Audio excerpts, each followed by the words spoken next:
Hello, all you folks out there in Radio Land. Put on your dancing shoes. Gather round, 'cause I've got a treat for you. Coming to you live from our studios. Let's face it, we all have a chip on our shoulder. We all have baggage we carry around with us. I think we all have some sort of hurt in our life and are looking for somewhere to dump it off at. Some have it a little worse than others. My name is Allison Shockley, and I have a dark past. But I've been traveling the 50 states of America with my musician fiance, Danny Cottle. We've been hitchhiking the states with just our backpacks, although I've been carrying another sort of luggage myself. My mother was murdered by my stepfather when I was a child. Danny and I recently visited my aunt in Washington, where she revealed to us the entire trial interview. I read every single word, even the words of my stepfather's. After that, we connected with friends. They took us into their home and I felt safe enough to discuss the cloud hanging over my head. So they packed up a ritual kit. Some sage they hand-picked themselves in Montana, feathers, some ceremonial tobacco and corn, and a small bottle of vodka.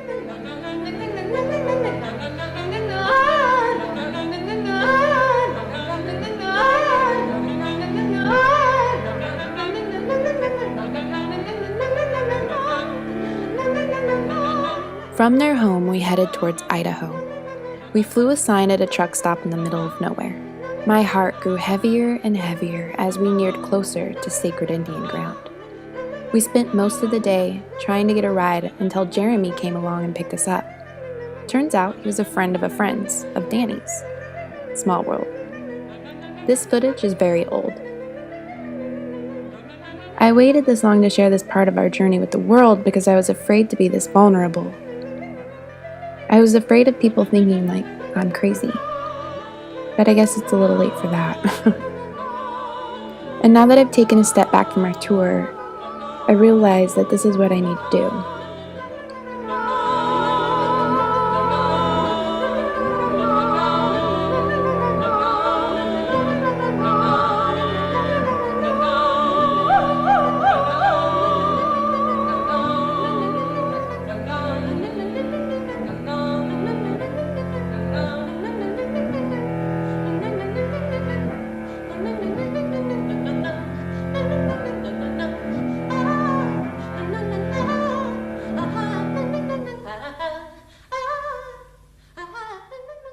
Jeremy took us up to a very nice park that was on a riverbed in Coeur d'Alene, Idaho, sacred Indian ground.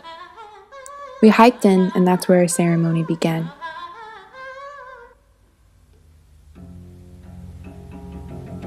We lit the fire,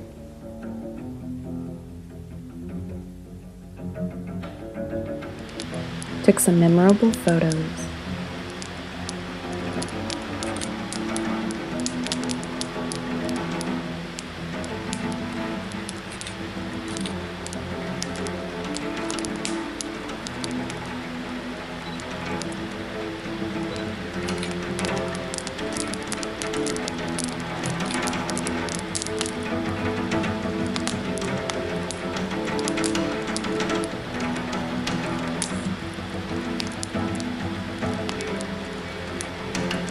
and lit the sage.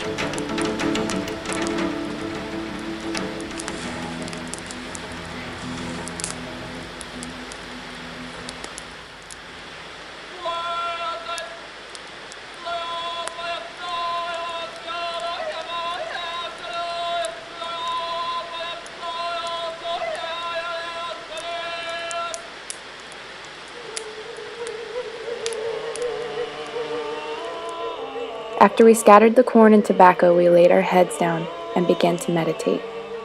In my mind, I saw my stepfather sitting in front of me. I cried out to the carry-on angels, as directed by our friends, to take him away. But they would not. He remained in front of me. For an hour, we sat together, saying nothing. And that's when I realized he would never go away. That I had to face him and to learn that there is nothing to be afraid of anymore. that He helped mold the person I am today, like it or not. I'm a strong woman. I've stood up to many things in my life. I'm fierce. I'm a magical thinker. I encourage all of you to face your fears. Brush off that chip. Masking it will only make things worse. Everything happens for a reason. There has to be dark clouds so that we can appreciate the bright ones.